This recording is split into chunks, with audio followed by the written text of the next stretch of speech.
A cultura voltou e é sobre a importância do fortalecimento do setor cultural e dos artistas que nós vamos conversar com o Pedro Vasconcelos, que é diretor de articulação e governança do Ministério da Cultura. Pega teu café e vamos refletir. Então, Pedro, que bom estar aqui contigo, né, aqui no Ministério da Cultura, e saber que a gente está retomando o Ministério, né, agora, depois desse último período que foi tão nocivo, né, para o setor cultural. Uma resposta a isso, a gente tem aí as leis, né, agora a Lei Paulo Gustavo, que vem para dar esse oxigênio para o setor cultural, né? Como é que está sendo essa divulgação, envolvimento das cidades, né, para essa lei? Olha, está sendo um grande desafio. Executar uma lei de 3,8 bilhões, que tem uma parte expressiva para o audiovisual, com todos os 27 estados e mais os 5.463 municípios que aderiram à lei, foi um recorde também, vai ser um desafio enorme. Não vamos imaginar que isso vai ser uma tarefa simples. Não é para o MINC, não é para os estados e não é para os municípios. Porque a sociedade civil tem pressa. A sociedade civil está clamando, cobrando que os editais saiam, que o recurso chegue logo na ponta, que a gente possa retomar de forma efetiva as atividades da cultura, a seu viés econômico, a geração de emprego, porque nós estamos falando disso, de trabalhadores, de vidas, de pessoas que vivem e se dedicam na área cultural e que, se não tem um incentivo público, se não tem os editais, se não tem uma política de apoio às iniciativas, realmente fica muito difícil. Então, é um desafio grande, mas o que eu poderia te dizer assim que a gente está encontrando nesse momento, né? Nós estamos agora indo para o final do mês de setembro. Nós estamos vendo que alguns estados, como o Rio Grande do Sul e como algumas prefeituras, adotaram um viés mais elitista do que a lei preconiza. Criaram muitas regras de seleção que é só para CNPJ, que é só para quem já tem muito tempo de experiência, que é só para quem já tem um nível de especialidade muito alto, e isso acaba excluindo uma parte da população e dos fazedores de cultura que não tem toda essa capacitação técnica, mas precisam dos recursos.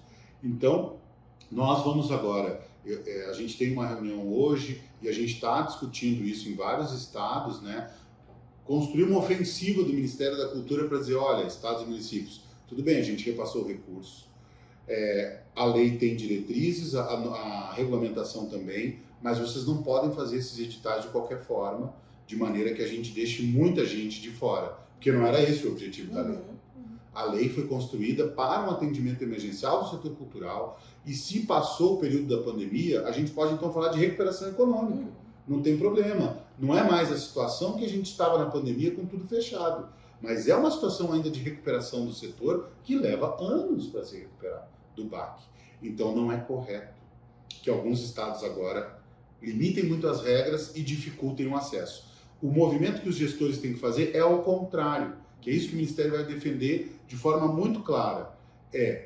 Busca ativa, oficinas nos bairros, reunião com as comunidades, divulgação dos editais, tutoriais simplificados, linguagem simplificada. Veja como você pode acessar o recurso. Veja como esse edital é simples e você se encaixa.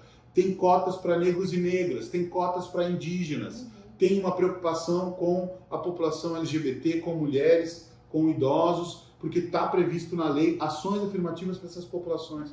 Então agora a gente não pode rasgar essa construção política tão bonita que foi a construção da Lei Paulo Gustavo e da LAB com uma lógica restritiva. Por quê? Porque nós não estamos falando de uma meritocracia. Nós não queremos saber quem é melhor na área da cultura e quem é pior. Nós queremos que o dinheiro público chegue na mão de todo mundo que vive, que trabalha e que merece, e principalmente esses que às vezes não tiveram chance, não acessam as políticas e que agora com o governo Lula vão poder acessar. A gente tem que reconhecer o trabalho dos comitês Paulo Gustavo, né?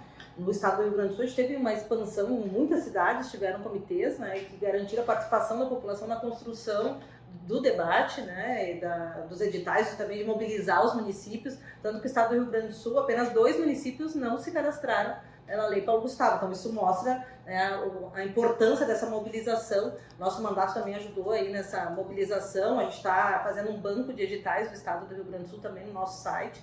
Então, o pessoal que se interessar, os artistas, né, podem buscar denisepessoa.com.br, né? Ali vai ter todos os editais aí do estado, a gente está, né, fazendo um banco ali para os artistas também poderem acessar. Claro que nem todos, né, vão ser abertos para, né, para artistas de fora da cidade, depende de cada edital, né? Mas a gente vai estar ali divulgando, porque a gente entende, né, que precisa acompanhar até o final, né? Assim como o Ministério está acompanhando, não adianta só fazer a lei, só garantir recurso, mas tem que garantir que realmente, né, os fazedores de cultura consigam acessar, né, e produzir aí a sua arte.